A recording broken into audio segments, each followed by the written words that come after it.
Hi YouTube fam, welcome to Talking Crime. My name is Gina Marie Bova and this is where I like to come to discuss solved and unsolved true crime cases, true crime facts and stats, and missing person cases that I don't feel have gotten enough attention from mainstream media.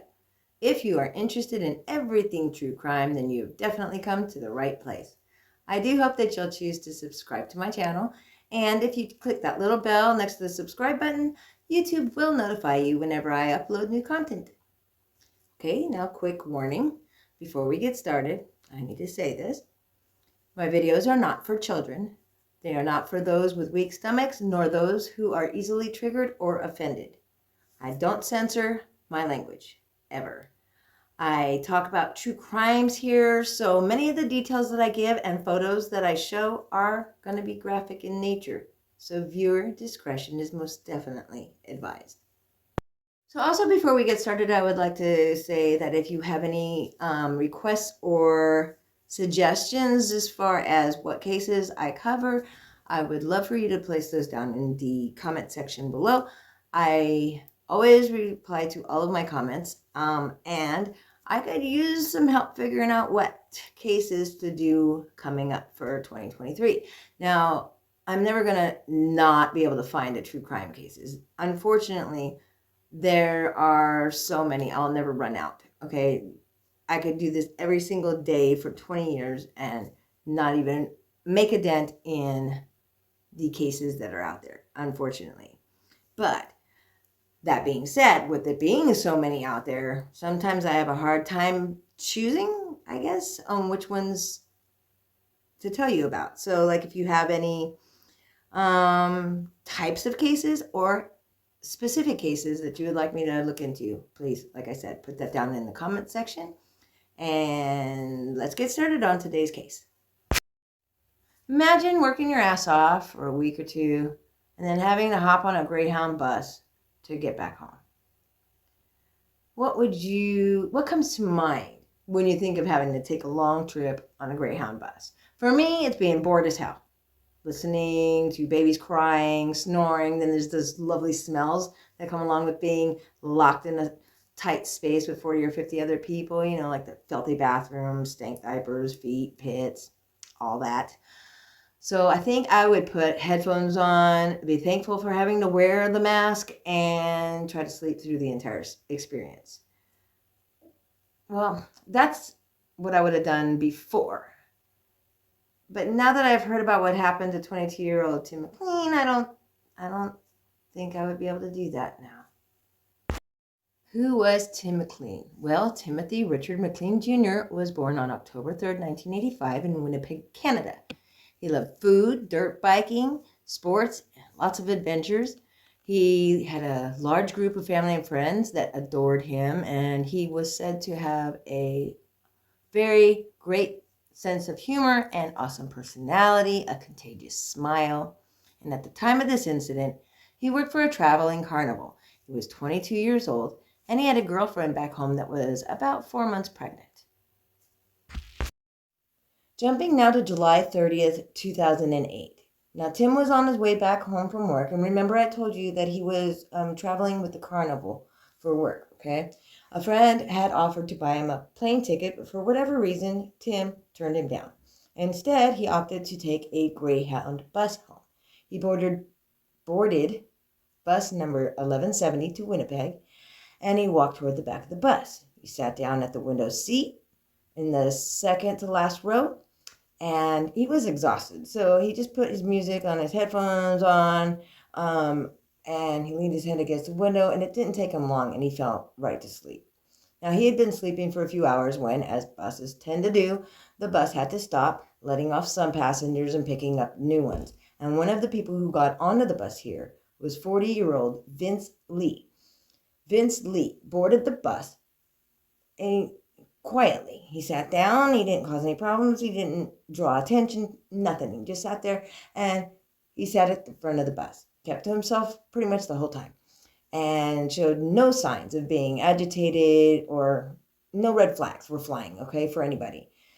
After a while, though, he stood up and he walked toward the back of the bus. Now, the bathrooms are all the way at the back of the bus, so it would go to figure that people would think that maybe he was headed to the restroom or whatever.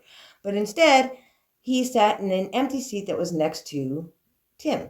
Now, Tim was still asleep. Didn't even acknowledge him because he was asleep. So here he sat next to a sleeping Tim for about 2 hours with no issues. Perfectly quiet. Tim's still sleeping, listening to his music. All of a sudden, this Lee guy brandishes a very large hunting knife and he stabs the sleeping 22-year-old in the neck.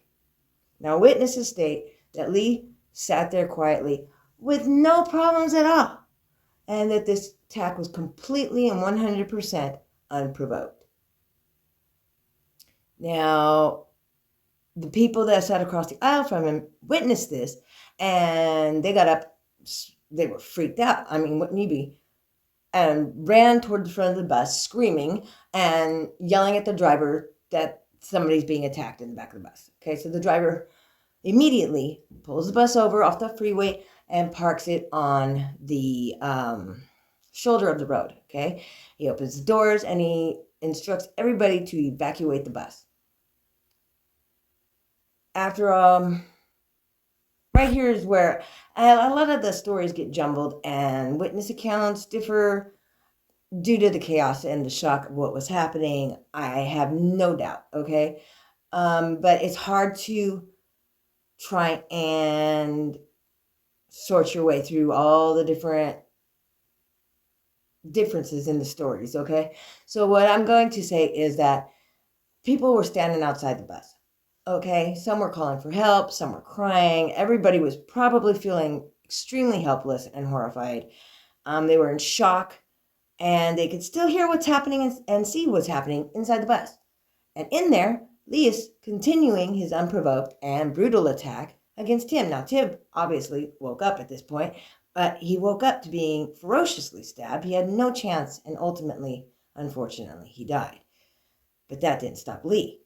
He continued cutting on his lifeless body for a long time. The bus driver disabled the bus so that it could not be driven away and closed the doors.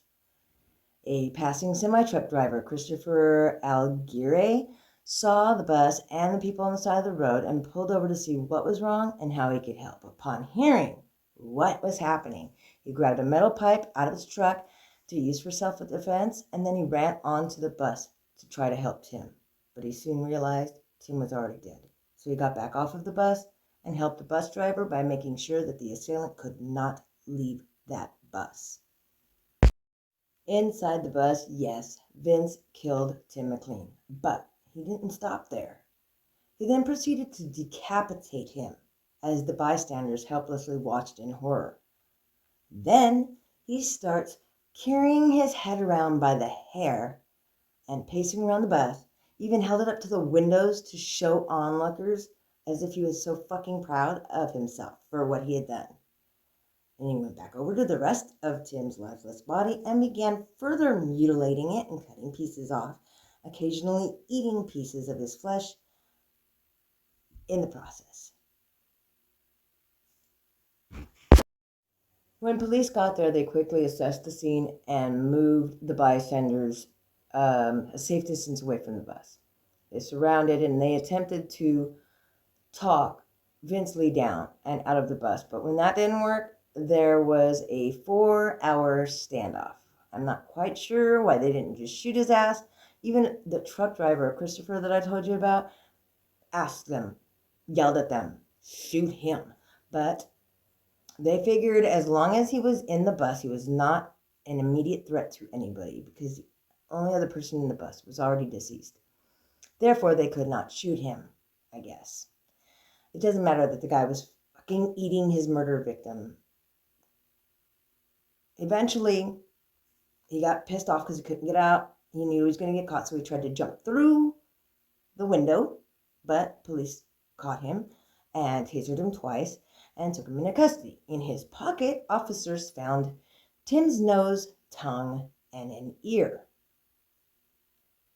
His heart and eyes were believed to have been consumed already. What the fuck?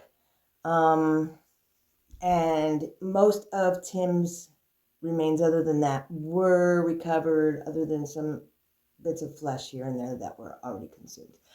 And when he went to court, he was found not mentally incompetent to stand trial, so they didn't think he could assist in his own defense. Later, he was found not guilty by reason of mental defect and was placed into a secure mental institutional facility, until such time as he was no longer deemed a threat to society by his psychiatrist. There, he was diagnosed with a very severe form of schizophrenia with delusions. So when he first got there, he stated that God told him to kill Timothy in order to save his own life. But when he got out, he stated that he was positive that Tim was an alien and needed to be eradicated. So which was it? See, I don't fucking believe for a second that it was schizophrenia. Anyway, apparently it only took 9 years to no longer be a threat to other people or himself in the eyes of his psychiatrist, because he was released just under 10 years after the crime happened. And he is now a free man. He has been since 2017, free and clear to live his life, complete with a new name. That's right. He changed it to Will Baker. And so long as he takes his meds according to his doctor, he is no longer at risk of reoffending. It must be nice that he could be out there living his best life. Because Timothy McLean sure the fuck isn't. I don't think for a second that 10 years was long enough. I don't think for a second that he's no longer a risk. Because prior to the incident, as they're calling it, he was 40 years old. He had never been in trouble with the law before. Never diagnosed with any mental illness. And lived a relatively regular life. And all of a sudden, he did what he did. So what's to say he won't all of a sudden do what he did again? I don't know. Nobody deemed him a risk before either. He took another life. He really, in a really, really fucked up way. And brutal way. And here he is on the street. People walking by him probably don't even know who the fuck he is. It's a sad state of affairs as far as I'm concerned. Meanwhile, Timothy's son, who was born 5 months after Timothy was murdered, is being raised by his grandmother, Timothy's mom. Timothy's family have a hole in their heart that will never be filled and pretty much no justice. In court, the only words that Vince Lee said was, "Please kill me." And in my opinion, they fucking should have. That's it for me here today. Till I see you guys again, y'all be safe out there.